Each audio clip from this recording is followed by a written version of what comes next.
Minister, Australia has one of the most innovative and thriving business events industries in the world. And in 2018, 2019, business events contributed $12.6 billion to the Victorian economy alone and supported 84,000 jobs. Now, we know about the direct impact and the jobs it creates, but what are some of the key success factors you see beyond the visitor economy? Thank you, Kai. I think there's this is one of the things that I love the most, which is the ability to be a knowledge centre globally, at least one of the several knowledge centres globally, where people come to share ideas and transact deals, perhaps. But sharing knowledge and ideas is incredible. Having everybody that matters in a particular field, whether that be engineering or medical research or anything else, in the one city, one location at the same time, is pretty powerful, and it creates a sense of energy, I think. So it's the contacts that people make during a business event are probably too hard to capture, but they have years of on-flow effect. And I think that's one of the things that I find the most impressive. Also, if you think about business people in Victoria and even Australia, academics in Victoria and Australia, policymakers, they would have some of the best minds in that particular policy area or public policy area in Melbourne and Victoria within close proximity. It's easier to set up meetings. It's easier to create a sense of common shared purpose and common purpose. So I love that aspect of the business events, apart from all the other aspects we'll speak about. And I'm conscious, I remember there was some very big ones, but they were profoundly impactful. But we had the Global AIDS Conference here some years ago, and that was when I was speaking to the then Health Minister about that. She found it extraordinarily impactful. It marked us on the map in Melbourne and Victoria. It brought a whole bunch of experts together from across the world who would not ordinarily have been together anyway. So it's beneficial for them, for the area that we're focused on, but also for Melbourne and Victoria to be seen to be one of those knowledge cities and knowledge states.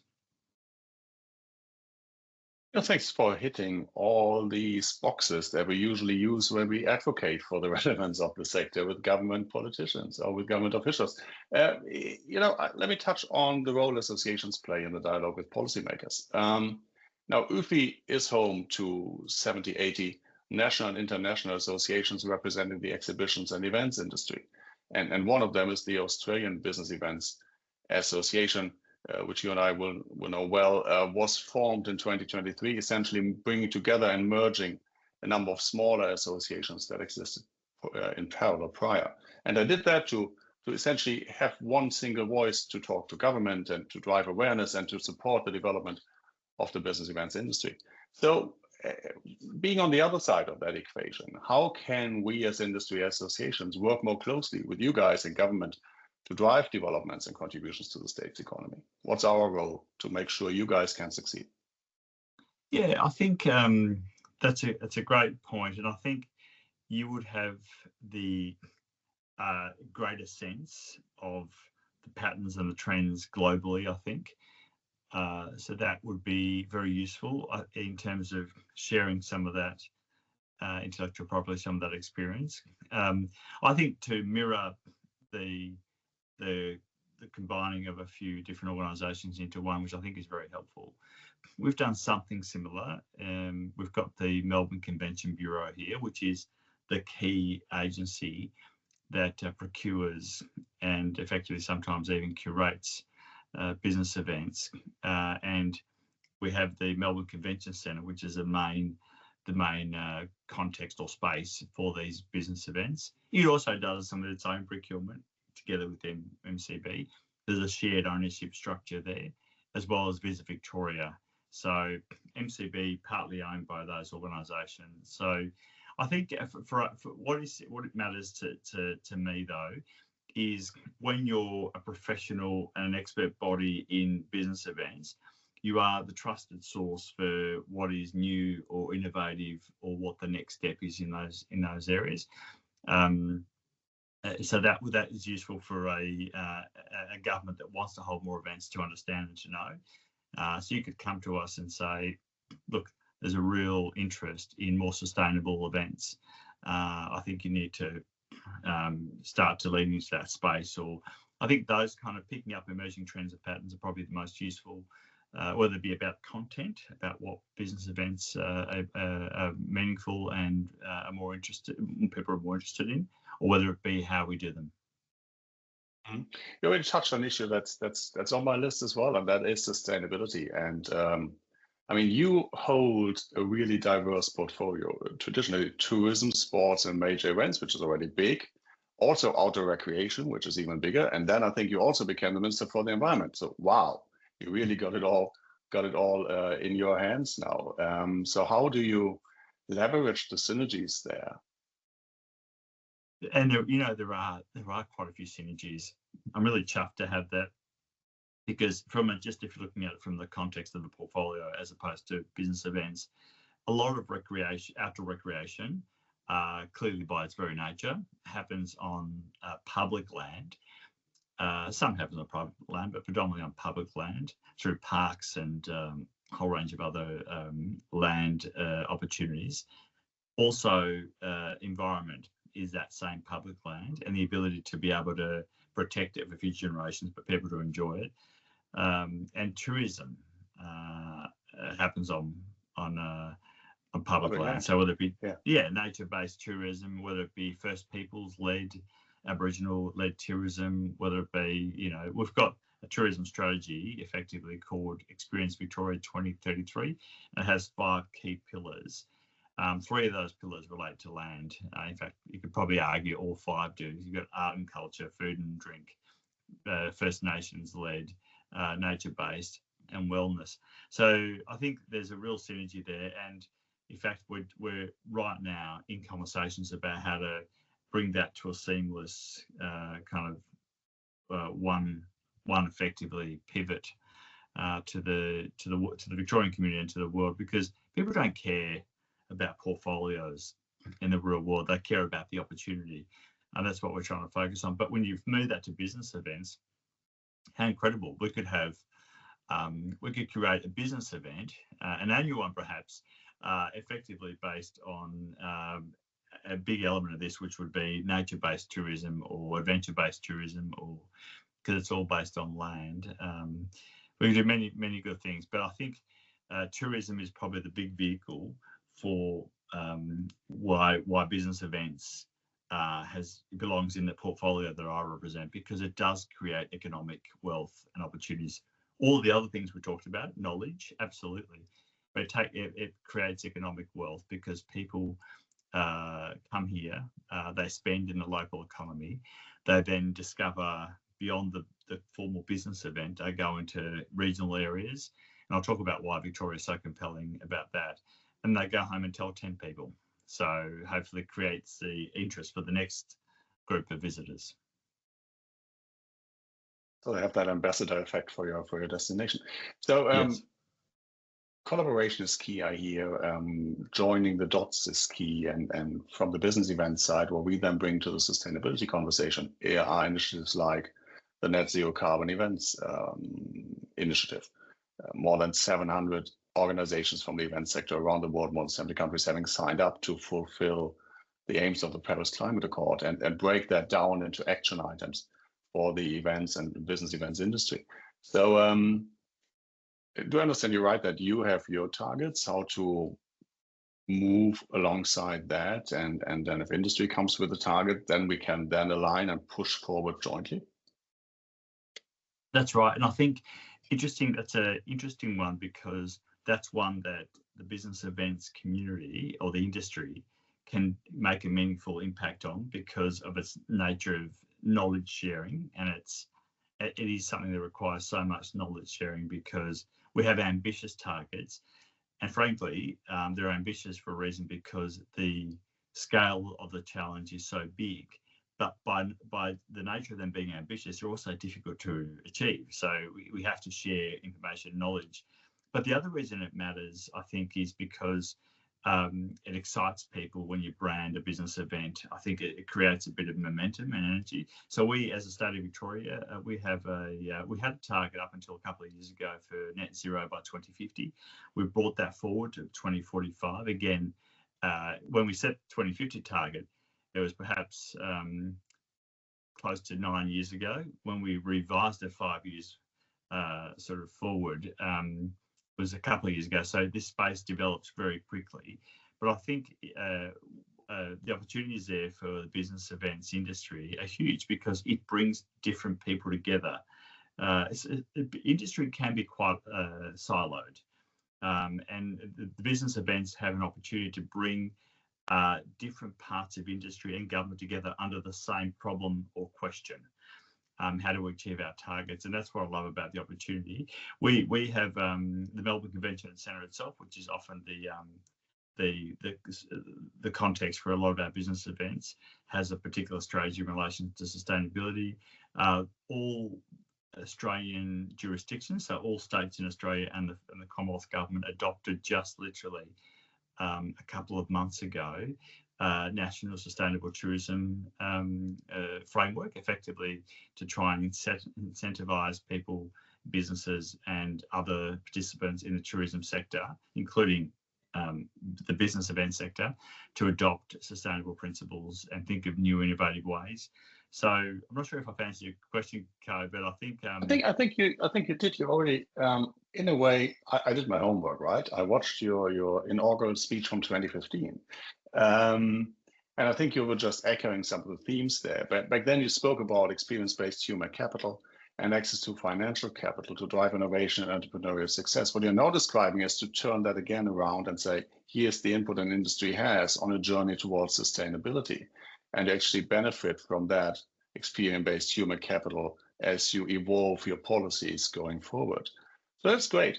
Let me dig a little bit deeper on that, because there is because it's all about training then, and it's about entrepreneurship and the right climate to drive these entrepreneurs to be successful.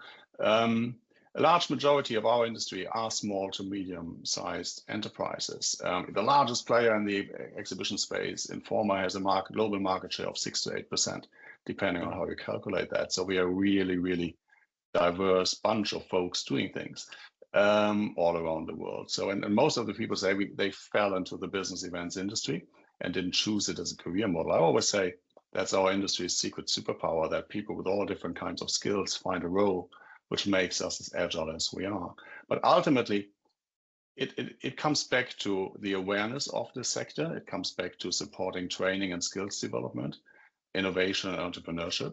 Are there any programs, any specifics you have in place to focus on the business events industry and its surrounding ecosystem? We have a few, but I would like to do more. I love this topic so much. I think even going back to you referencing my inaugural speech in Parliament, the concept of equalising knowledge is really powerful, because then more people have the opportunity. And I think business events do that. You could be a big global operator in the particular industry or knowledge base that the conference, the business event is about, or you could be a small operator, yet you get to share the same floor space and the same exhibition space, maybe even be able to speak at that conference where there are very, very big, powerful industry participants. So I think that the beauty of the business event sector, it does equalise some of that, and often those things that come out of it are fairly public. We have in our Experience Victoria strategy, as I've talked about earlier, the 5 pillars of that strategy. It also has enablers attached to that, and tailored training for anyone in the visitor economy, including business events, is a key part of it for us. Part of why we brought MCB as a central group, central company that does the procurement, is to be able to start to catalyse more of an industry-wide focus. So yes, curate events, but then you have people who are involved in our success. So people who know business events, logistics, insurance, a whole bunch of operators of venues and things like that. There is a program called Launch Vic, which has been around quite some time, and it does have grants for a particular focal points in terms of whether it be a particular industry or a particular element of what you want to do, like training. I want to do more of it. I've got an idea, to be honest. I'm going to share it here with you, that we should have, it is a bit like that. We should have a real focus on workforce, and I want to, what is effectively what I call the Major Events Academy. And part of that major events will be business events. We're proud in Melbourne and Victoria that we hold major events, and the business events sector is huge, but as is holding a major sporting event like the Australian Open Tennis or the Formula One Grand Prix. But I don't think we do enough to focus on investing in the workforce of this industry. And we have a program, Skills Free TAFE. We literally have a free TAFE offering.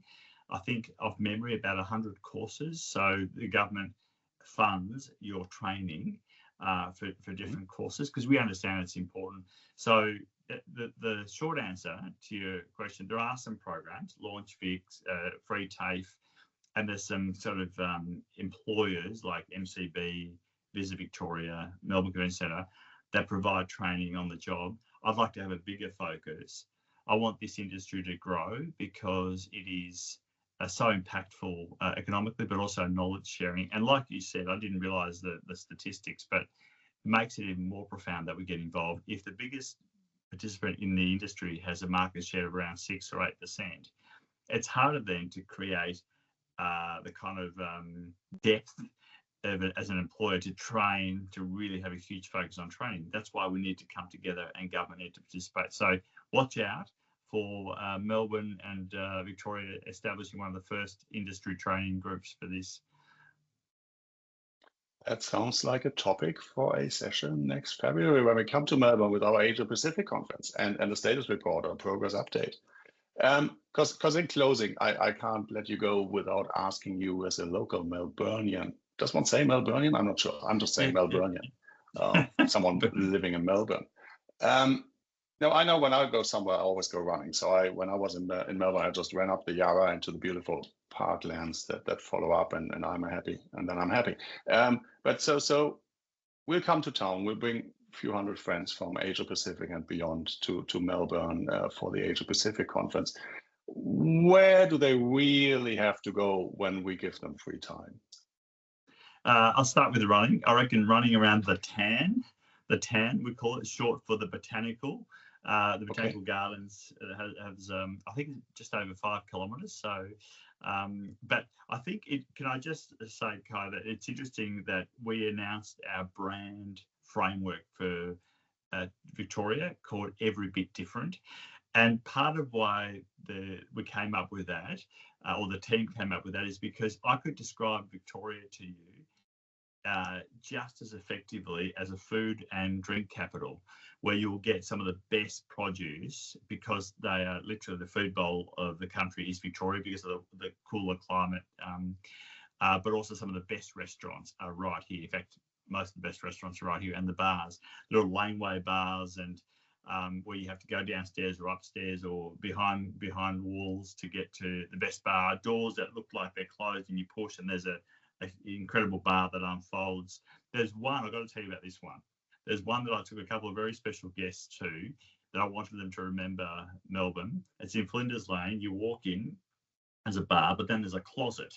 You open the closet and there's garments in the closet.